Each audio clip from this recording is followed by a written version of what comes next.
మీకొక విషయం చెప్పనా? మీ ఫైనాన్షియల్ ఫ్యూచర్ చేంజ్ అయ్యేది లాటరీ టికెట్స్ వల్ల కాదు, ఓవర్‌నైట్ సక్సెస్ వల్ల అస్సలు కాదు, అండ్ ఏదో సీక్రెట్ ఇన్వెస్ట్‌మెంట్ ట్రిక్ వల్ల అంతకంటే కాదు. ఇది చేంజ్ అయ్యేది స్మాల్ యాక్షన్స్ వల్ల. ప్రతిరోజు, ఎవ్రీ సింగిల్ డే మీరు రిపీట్ చేసే చిన్న పనుల వల్ల. ఈ టైనీ హ్యాబిట్సే ఫైనాన్షియల్లీ ఫ్రీ అయ్యేవాళ్లకి, ఫైనాన్షియల్లీ స్ట్రెస్ అయ్యేవాళ్లకి ఉన్న main difference. But here's the brutal truth. చాలామంది టూ లేట్ అయ్యే వరకు ఇది రియలైజ్ అవ్వరు. ఎప్పుడైనా మీకు అనిపించిందా, మనీ అసలు ఎక్కడికెళ్తుందో అర్థం కావట్లేదని? కష్టపడి వర్క్ చేస్తాం, శాలరీ పడుతుంది, ఈ మంత్ కన్ఫర్మ్గా సేవ్ చేయాలి అని ఫిక్స్ అవుతాం. కానీ రెంట్ డ్యూ వస్తుంది, బిల్స్ స్టాకప్ అవుతాయి, తెలియకుండా సబ్స్క్రిప్షన్స్ మనీని లాగేస్తాయి. సడన్లీ మంత్ ఎండింగ్కి మళ్ళీ zero. Listen to me closely. మీరు లేజీ కాదు, మీకు మనీ హ్యాండిల్ చేయడం రాదు అనుకోవడం తప్పు. అండ్ డెఫినెట్గా ఇది మీ ఒక్కరి ప్రాబ్లం కాదు. అసలు ప్రాబ్లం ఏంటంటే, ఈ మనీ గేమ్ ఎలా ఆడాలో మనకెవరూ నేర్పించలేదు. స్కూల్లో ఆల్జీబ్రా నేర్పించారు, కానీ బడ్జెటింగ్, ఇన్వెస్టింగ్ లేదా క్రెడిట్ గురించి ఎవరూ చెప్పలేదు. సో మనం అందర్లాగే బ్లైండ్గా గెస్ చేస్తూ, బ్రోక్గా ఉన్నవాళ్లని కాపీ కొడుతూ, మనీని కంట్రోల్ చేయకుండా రియాక్ట్ అవుతున్నాం. But today that stops. ఈ వీడియోలో నేను 8 టైనీ హ్యాబిట్స్ షేర్ చేస్తాను. ఇవి చాలా సింపుల్, కానీ 2026 కల్లా మీ ఫైనాన్షియల్ బ్రెయిన్ని రీవైర్ చేస్తాయి. స్టే విత్ మీ, ఎందుకంటే లాస్ట్లో వెల్తీ పీపుల్ ఫాలో అయ్యే వన్ ట్రూత్ చెప్తాను. ఇది చాలామందికి తెలీదు. Habit number 1, money awareness. చాలామంది బడ్జెటింగ్ అంటే పెద్ద పెద్ద Excel sheets, complex apps maintain చేయాలనుకుంటారు. అందుకే అసలు స్టార్టే చేయరు. దీన్ని సింపుల్గా మారుద్దాం. రోజు ఒకే ఒక్క నంబర్ని ట్రాక్ చేయండి. టోటల్ స్పెండింగ్ అంతే. కేటగిరీస్ వద్దు, గ్రాఫ్స్ వద్దు. జస్ట్ మీకు మీరే అడగండి, ఈరోజు నేను ఎంత ఖర్చు పెట్టాను?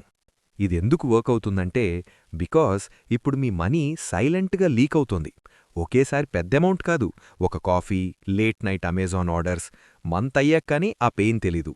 కానీ ఎప్పుడైతే ఆ ఒక్క నంబర్ని ట్రాక్ చేస్తారో, ఇన్విజిబుల్గా ఉన్న ఖర్చు విజిబుల్గా కనిపిస్తుంది. సడన్లీ మీరు పాజ్ ఇస్తారు, స్పెండ్ చేసే ముందు ఆలోచిస్తారు. మనీ బ్లీడ్ అవ్వడం ఆగుతుంది. ఫైనాన్షియల్ లిటరసీ సేవింగ్తో స్టార్ట్ అవ్వదు, చూడ్డంతో స్టార్ట్ అవుతుంది. Habit number 2, learn the language. Imagine చేయండి, మీకు లాంగ్వేజ్ రాని కంట్రీలో మిమ్మల్ని వదిలేస్తే ఎలా ఉంటుంది? భయమేస్తుంది కదా? బ్యాంకింగ్ విషయంలో చాలామందికి అలాగే ఉంటుంది. Asset, liability, inflation, compound interest, ఈ పదాలు అర్థం కానంతవరకు మీ ఫ్యూచర్ కంట్రోల్ వేరేవాళ్ల చేతుల్లో ఉంటుంది. So habit simple. రోజూ ఒక్క మనీ వర్డ్ నేర్చుకోండి, జస్ట్ ఒక్కటి. గూగుల్ చేయండి, డెఫినిషన్ చదవండి. 30 డేస్లో 30 కాన్సెప్ట్స్ వస్తాయి. 1 ఇయర్లో 90% జనాల కంటే మీకు ఎక్కువ నాలెడ్జ్ ఉంటుంది. ఇది జస్ట్ నాలెడ్జ్ కోసం కాదు, కాన్ఫిడెన్స్ కోసం. లాంగ్వేజ్ వచ్చినప్పుడు భయం పోతుంది. హ్యాబిట్ నంబర్ 3, ఇది golden rule. Pay your self first. నిజం చెప్పండి, మంత్ ఎండింగ్లో ఖర్చులన్నీ పోగా మిగిలింది సేవ్ చేద్దాం అనుకుంటారు గదా? స్పాయిలర్ అలర్ట్, అక్కడ ఏం మిగలదు. హ్యాబిట్ ఏంటంటే, శాలరీ పడిన వెంటనే, రెంట్ కట్టకముందు, బిల్స్ కట్టకముందు, వీకెండ్ పార్టీ కంటే ముందే సేవింగ్స్ అకౌంట్కి మనీ ట్రాన్స్ఫర్ చేసేయండి. అది జస్ట్ $10 లేదా $500 అయినా పర్లేదు, జస్ట్ 1% అయినా పర్లేదు. అమౌంట్ మ్యాటర్ కాదు, ఐడెంటిటీ మ్యాటర్. మీరు మీ బ్రెయిన్కి సిగ్నల్ ఇస్తున్నారు, ప్రెజెంట్ ఎంజాయ్మెంట్ కంటే నా ఫ్యూచర్ ఇంపార్టెంట్ అని. ఆ షిఫ్ట్ చాలా powerful. Habit number 4, the 24 hour rule. Impulse spending చాలా సైలెంట్గా ఉంటుంది. అది మెల్లగా విస్పర్ చేస్తుంది, నువ్వు కష్టపడ్డావు, నీకిది కావాలి లేదా సేల్లో ఉంది, కొనేసెయ్ అని. రూలేంటంటే, ఏదైనా నాన్ ఎసెన్షియల్ అంటే అవసరం లేంది కొనాలనుకుంటే 24 అవర్స్ వెయిట్ చెయ్యాల్సిందే, నో ఎక్సెప్షన్స్.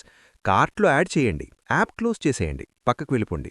ఆ 24 అవర్స్లో ఎమోషన్ తగ్గుతుంది, ఎగ్జైట్మెంట్ కూల్ అవుతుంది, మీ లాజిక్ పనిచేస్తుంది. 10లో 9 సార్లు అసలది మీకు అవసరం లేదని రియలైజ్ అవుతారు. Self control is freedom in disguise.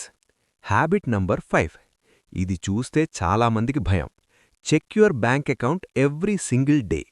I know, మీరు అవాయిడ్ చేస్తారు, బికాస్ చూస్తే యాంగ్జైటీ వస్తుంది, గిల్ట్ ఫీల్ అవుతారు, షేమ్గా అనిపిస్తుంది. కానీ ఇగ్నోర్ చేసిన ప్రాబ్లమ్స్ పెరుగుతాయి తప్ప తగ్గవు. ఇందులో కొత్తదేం లేదు, బడ్జెటింగ్ చెయ్యండి. ఇప్పుడు మీరు చూస్తున్నది మీడియా లిటరసీ. రోజూ 10 మినిట్స్ ఎంటర్టైన్మెంట్ కట్ చేసి 10 మినిట్స్ మనీ ఎడ్యుకేషన్ చూడండి. బడ్జెటింగ్ వీడియోస్ చూడండి, లైక్ దిస్ వన్, లేదా ఫైనాన్స్ న్యూస్ లెటర్ చదవండి. రోజూ 10 మినిట్స్ అంటే ఇయర్కి 60 hours education. Stock market master చేయడానికి అదే చాలు. మీ ఫీడ్ మీ మైండ్ సెట్ని క్రియేట్ చేస్తుంది. మీ మైండ్ సెట్ మీ బ్యాంక్ బ్యాలెన్స్ని డిసైడ్ చేస్తుంది. Habit number 7, the weekly audit. Weekly ఒక్కసారి, మేబీ సండే నైట్, మీకు మీరే ఈ క్వశ్చన్ అడగండి. అసలు ఈ వీక్ నా మనీ ఎక్కడికి వెళ్ళింది? మిమ్మల్ని మీరు జడ్జ్ చేసుకోవద్దు, జస్ట్ క్యూరియాసిటీతో చూడండి. ఏం కొన్నప్పుడు మీకు వాల్యూ వచ్చింది, ఏది టోటల్ వేస్ట్. ప్రతి రూపీని ఫీడ్బ్యాక్లా మార్చండి. Next week same mistakes repeat అవ్వవు. And habit number 8, long term thinking. Poor decisions ఎప్పుడు తీసుకుంటామంటే మనం ఇప్పుడు గురించి ఆలోచించినప్పుడు. నాకిప్పుడే కావాలి, నేనిప్పుడు టయర్డ్గా ఉన్నాను అని. ఫైనాన్షియలీ స్మార్ట్ పీపుల్ ఎప్పుడు ఒకటడుగుతారు, ఈ డెసిషన్ వల్ల 5 ఇయర్స్ తర్వాత నాకు ఏం లాస్ ఉంది? రోజూ ఒక్కసారి మీ ఫ్యూచర్ సెల్ఫ్ని విజువలైజ్ చేసుకోండి. కామ్గా, సెక్యూర్గా, ఫ్రీగా ఉన్న మీ వర్షన్ని విజువలైజ్ చేసుకోండి. దెన్ ఆస్క్, ఈ రోజు నేను తీసే డెసిషన్ ఆ పర్సన్కి హెల్ప్ అవుతుందా? వీడియో స్టార్టింగ్లో ట్రూత్ చెప్తానన్నాను కదా, ఇదే అది. ఫైనాన్షియల్ లిటరసీ అంటే మ్యాథ్స్ కాదు, అది సెల్ఫ్ ట్రస్ట్. మీ లైఫ్ని, మీ మనీని మీరు హ్యాండిల్ చేయగలరనే నమ్మకం. అండ్ ఆ నమ్మకం లాటరీ టికెట్స్ వల్ల రాదు. ఈ చిన్న హ్యాబిట్స్ని రోజూ రిపీట్ చేస్తే అవే కంపౌండ్ అయి ఫ్రీడమ్ ఇస్తాయి. సో మిమ్మల్ని ఒక సీరియస్ క్వశ్చన్ అడుగుతాను. నెక్స్ట్ 5 ఇయర్స్ మీ హ్యాబిట్స్ ఇలానే ఉంటే మీ ఫైనాన్షియల్ పొజిషన్ ఎలా ఉంటుందో ఊహించుకోండి. Are you happy with that? Answer no అయితే టుడే మ్యాటర్స్, నెక్స్ట్ ఇయర్ కాదు, ఈరోజే స్టార్ట్ చెయ్యాలి. ఈ వీడియో నుండి జస్ట్ 1 హ్యాబిట్ పిక్ చేసుకోండి. ఏది ఫాలో అవుతారో కింద కామెంట్ చేయండి. నాకోసం కాదు, మీ అకౌంటబిలిటీ కోసం. అండ్ ఈ లైక్ బటన్ ఎందుకు కొట్టాలంటే అది మీకు వెల్త్ కావాలని, డిస్ట్రాక్షన్స్ వద్దని ఆల్గోరిథంకి చెప్తుంది. సబ్స్క్రైబ్ చేసుకోండి if you want to join the 1% building a future. Finally, ఈ వీడియోని మీ ఫ్రెండ్స్లో మనీ గురించి ఎప్పుడు స్ట్రెస్ ఫీల్ అయ్యే వాళ్లతో షేర్ చేయండి. Help them wake up. Your future self is watching you right now. Make them proud. Start today. Signing off, the Telugu thinker.